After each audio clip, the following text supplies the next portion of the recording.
Here is a story. At a friend's birthday dinner, I sat opposite someone who designs clothes for a living. Imagining them in their design studio, I immediately say, I wish I could be more creative. But then someone else interjects and says, actually, you already are.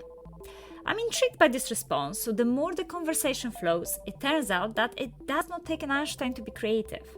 That is, we do not need to be geniuses and impact the whole world to be creative.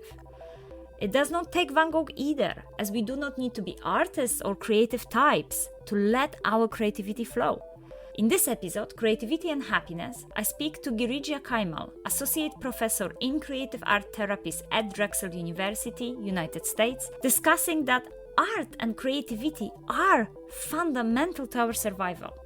If you are not able to imagine, you are not able to thrive. My name is Claudia Mitura, I'm a work psychologist and learning and development specialist, and you are listening to Series 3 of And Happiness, a quest to explore the bold question, what makes us happy? Welcome, Girija, to And Happiness. How are you today? I'm very well, thank you. We are so excited to have you here and talk about creativity and happiness. I'm very curious, how do you actually define creativity and creative capacity? What's that about? I think that's a really great question. And it's a question that people have been thinking about for a really long time. And there is not necessarily one definitive answer, but there's a shared understanding in modern day creativity research that creativity has two components. One is that it has to be something novel or new. And two, it has to be something useful. And by useful, I mean something that helps humanity, helps us see things differently, experience things differently. So novel and useful. However, a problem has been that in modern society, we think of creativity as somehow the domain of only a select few brilliant, genius people, which I think my life's mission is to say, nope, that is not the case. That definition is what is called big C creativity, the idea of transformative inventions or discoveries that change the course of human history. Those are few and far between. But I strongly believe, and I am supported by research in evolutionary biology on this, that creativity is something inherent in all of us. And this is referred to often as small c creativity, which is the idea that you might bring novelty and usefulness in the simplest everyday tasks that you do. So when you open your fridge and you're like, okay, I have 5 random ingredients, what can I make for dinner? You have just engaged in what people would say is small c creativity. You have put together something useful, which is a meal, and you have done it in a way that's novel, which is put together ingredients to make something hopefully palatable in a way that you hadn't previously done. We engage in this all the time because our brains are predictive machines. So unlike other living beings, what distinguishes human beings is that we have this tremendous capacity to imagine.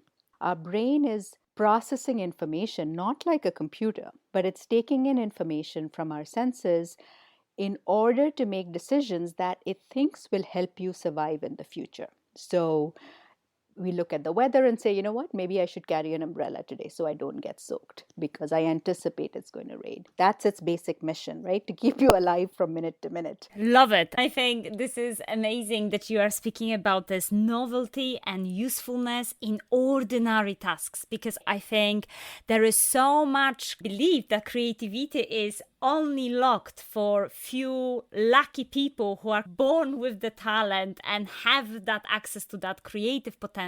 So how can we really tap into that creative capacity daily? I think of it as any other skill. Creative capacity comes from just engaging in it, just practicing it.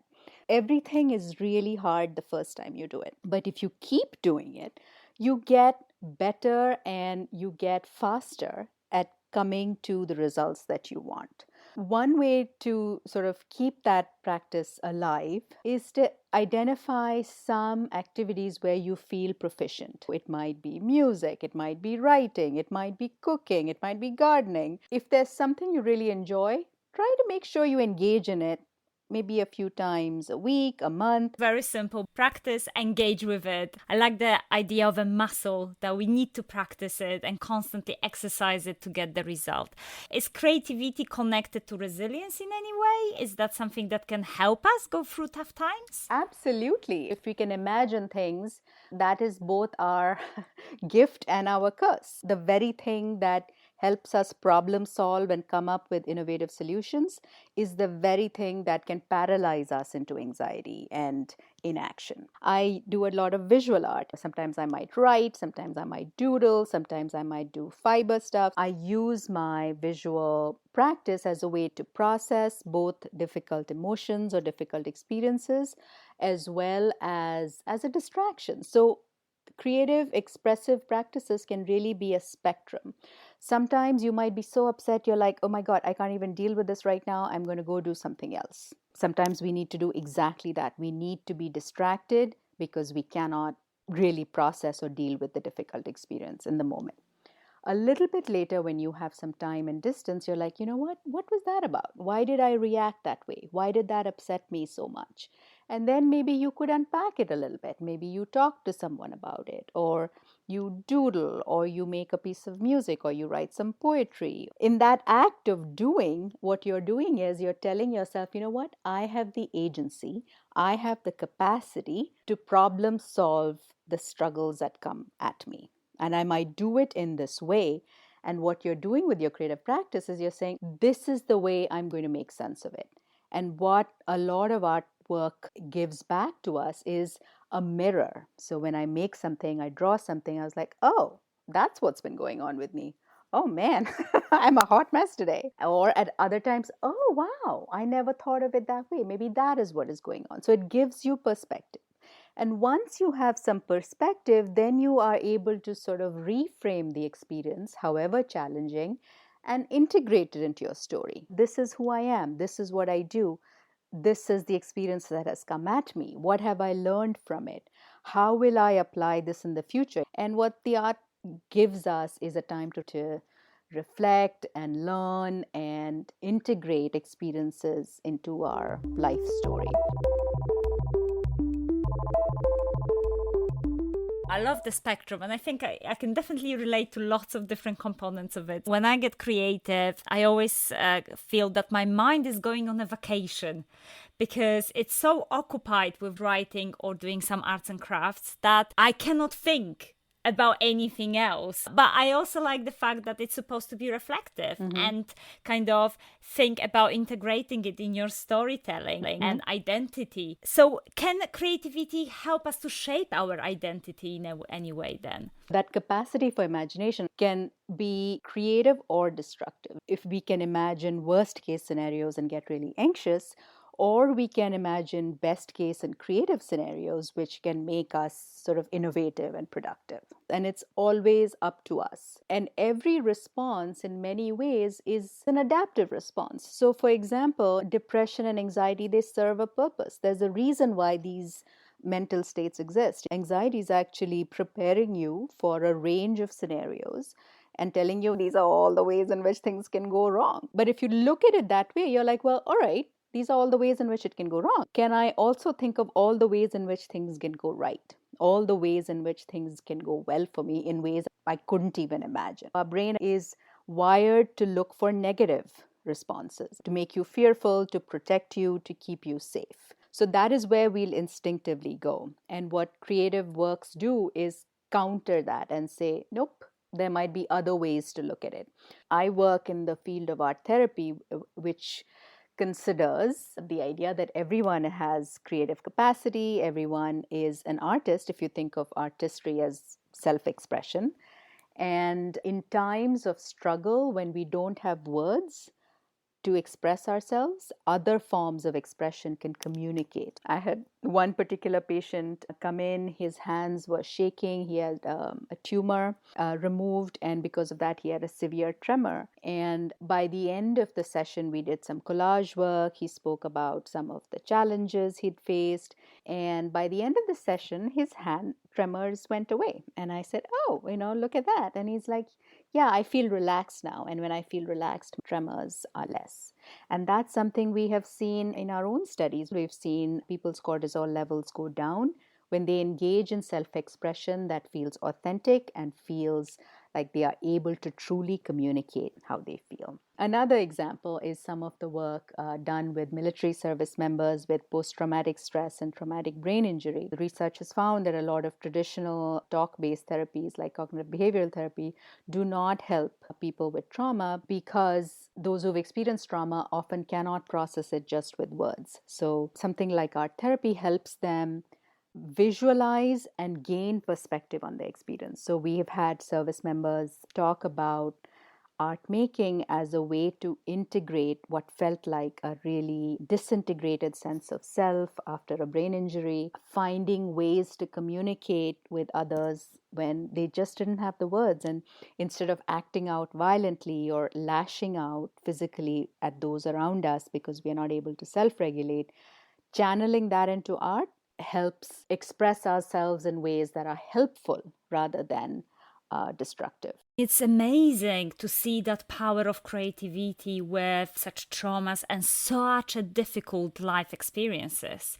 What about those ordinary moments of usefulness and novelty? What happens there when it comes to our happiness? The end goal when you engage in self-expression that feels novel and useful, you feel really good about yourself, right? Oh, look at me solving that problem. How awesome am I?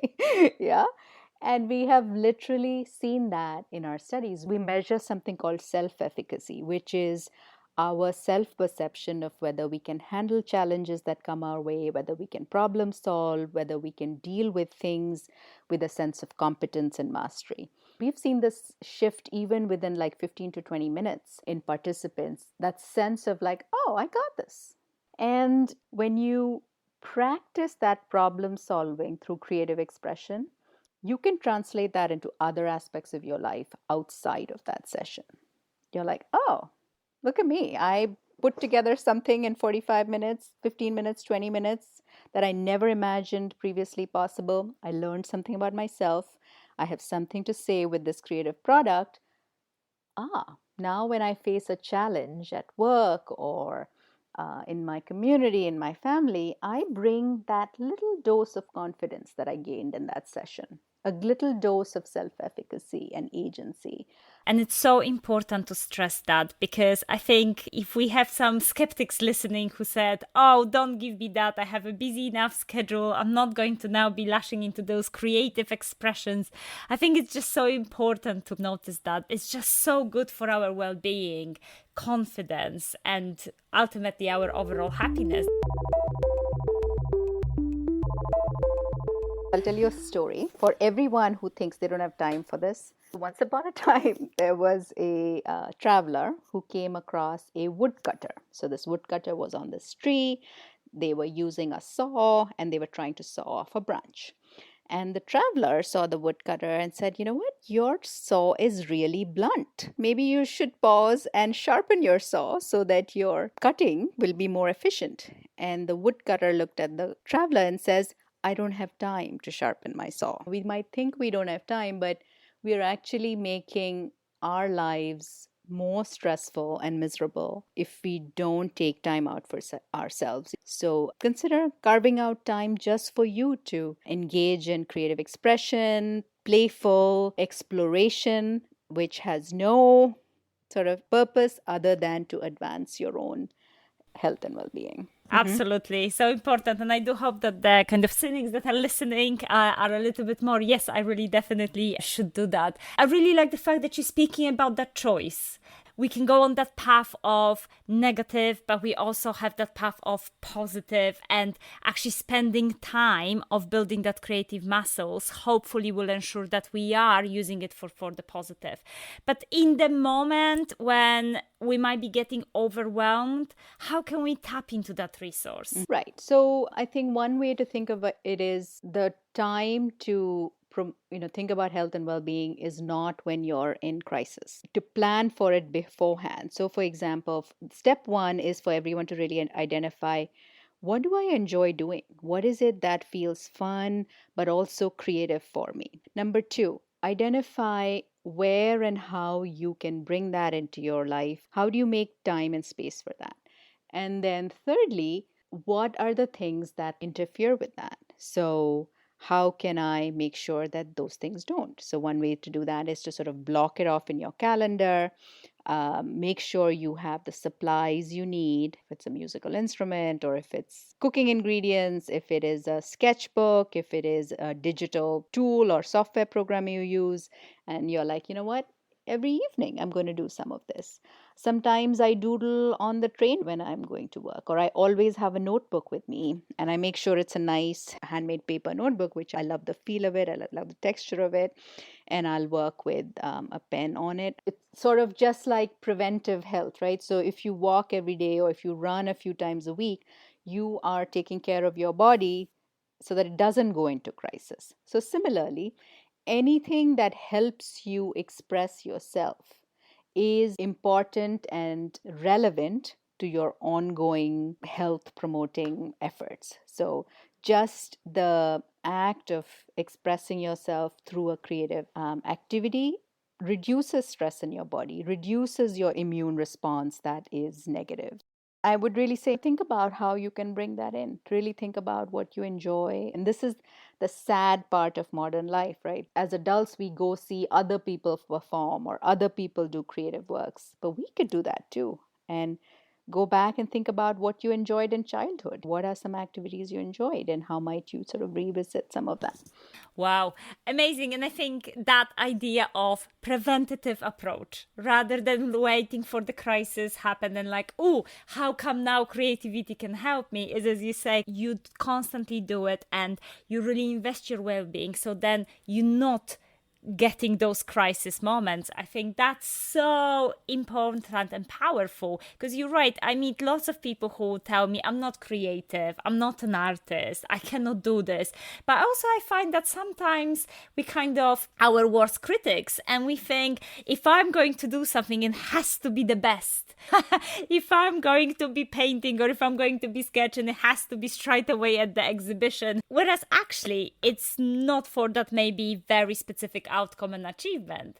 We're speaking more about the idea of the process and how the creativity is helping us to calm down in this moment and really build our resilience muscle, rather than I need to become an artist and I need to become famous now. This is the biggest irony. Like every time you go for a walk, do you put a pressure on yourself saying, I'm going to be an Olympic level like speed walker? No. We go for a walk, we enjoy it, do things because they are pleasurable and they connect you to the people and things around you. Do it to feel grounded, feel connected to this world. Use your creative capacity to learn more about yourself and those around you and sort of live more meaningfully and deeply in the world. Forget everything else. Any final practical tips for our listeners to apply? One is approach everything as a story. So everything around you has a backstory. A tree, a stone, a pebble, the strangers you meet on the street. Everyone comes from somewhere. See the stories around you. And if you can see things as stories, you can see the connections of what came before and what came after. Notice the people around you. What is the story of the person sitting across from you, maybe on the train ride? What is the story of the person sitting across from you in a restaurant? So if you approach the world with curiosity, you're constantly going to get new ideas. And to really sort of pay attention to the responses in you. What are you drawn to? What do you really like? What does that tell you about who you are as a person?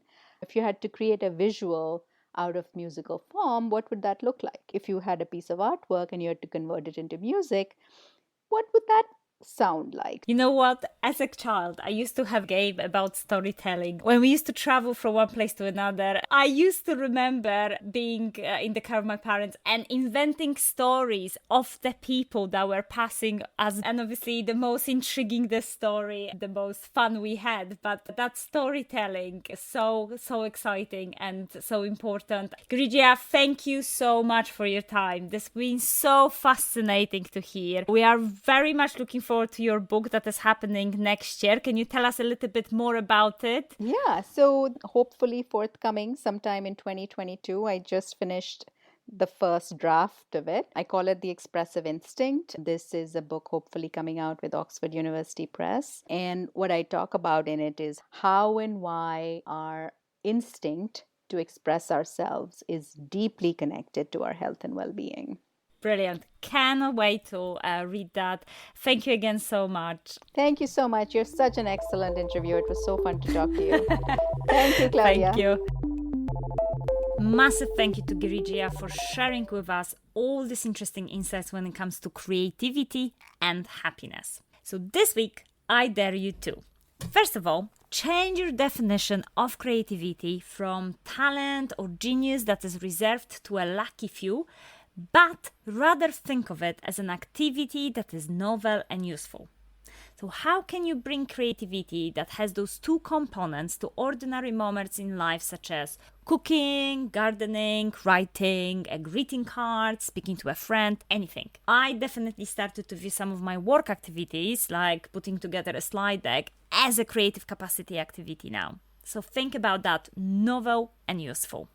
2, I dare you to call upon your creativity in difficult moments. So instead of shouting, getting frustrated, or crying, would it be helpful to express your emotions with writing, dancing, crafting, or assembling something? The other day, I spontaneously doodled about my anger. That was quite interesting.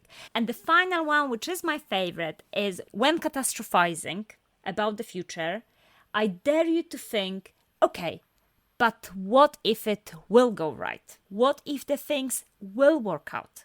What then? What will I gain? How I would feel? Thank you for listening to End Happiness. If you like those dares and practical tips, don't forget to like and subscribe so that we can dare more people to be happy. And if you would like to receive more great content directly to your inbox, sign up to the newsletter on endhappiness.co.uk. And of course, tune in to the next episode, Determination and Happiness, where we will be discussing how to stay determined to be happy, even in the most challenging circumstances. I mean, it's easy to be happy when life is good, but how can we find purpose in pain and suffering? And until then, I dare you to be happy. Bye!